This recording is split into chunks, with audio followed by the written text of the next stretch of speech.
और यहीं पर दूसरी बात आती है और वो है री इंजीनियरिंग की। Re engineering is not copy catting. Re engineering कोई अनएथिकल प्रैक्टिस नहीं होती और टेक्नोलॉजी की इंडस्ट्री में री engineering is a very common thing. इसमें कोई गलती नहीं है अगर भारत की कोई यूनिवर्सिटी या कोई रिसर्च इंस्टीट्यूशन कोई चाइनीज गुड लेकर के आता है प्रोडक्ट और फिर उसका बेहतर वर्जन बना करके उसी मार्केट को कैप्चर करने की कोशिश करता है भारत के लिए।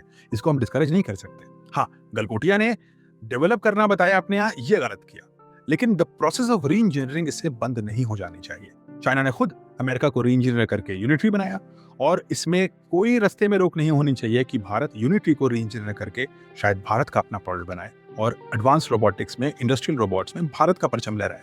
इनफैक्ट इसी एआई समिट में ऐसे डॉग्स भी थे, रोबो डॉग्स, जो फुली डेवलप्ड इन इंडिया थे, जिनको हमने टोटली नजरअंदाज कर दिया क्योंकि इस चाइनीज प्रोपेगेंडा में हम फंस गए। और भारत री इंजीनियरिंग और कोलैबोरेटिव इंजीनियरिंग में तो माहिर है। हमने ब्रह्मोस रशिया के साथ कोलैबोरेट करके बनाया, प्रोपल्जन रशिया का, गाइडेंस हमारा। हमने सुखोई 30 रशिया से इंपोर्ट किया, उसे हमने री इंजीनियर किया, अंडर लाइसेंस किया और अब भारत खुद सुखोई 30 MKI बनाता है जो दुनिया के सबसे अग्रणी विमानों में से एक है और भारत की एयरफोर्स का बैकबोन है। तो री इंजीनियरिंग, कोलैबोरेटिव इंजीनियरिंग, ये सब प्रोसेस जारी रहने चाहिए।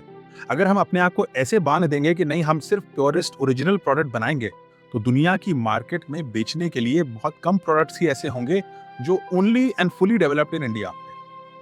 हमें मार्केट कैप्चर करनी है, हमें इकोनॉमिक ग्रोथ निकालनी है और चाइना के इस प्रोपेगेंडा में नहीं फंसना।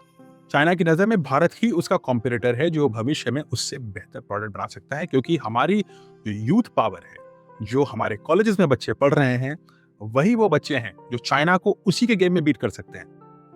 तो गलगोटिया ने जो किया गलत, गलगोटिया को सजा मिलनी चाहिए, बिल्कुल सही, लेकिन सिर्फ इस रोबोटिक चाइनीज डॉग की स्टोरी को एम्पलीफाई करते करते कहीं हम ये ना मान बैठें कि हम इससे बेहतर डॉग्स खुद नहीं बना सकते।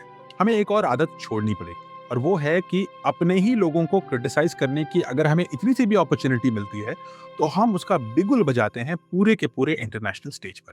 यह वही मानसिकता है कि फूफा जी को आप बुलाते हैं बारात में और उसके बाद सब खाना बहुत बढ़िया, लेकिन दही वड़े का दही थोड़ा खट्टा था तो फूफा जी सिर्फ उस खट्टे दही को लेकर के ही संदेश भेजते रहते हैं। ये मानसिकता छोड़नी होगी।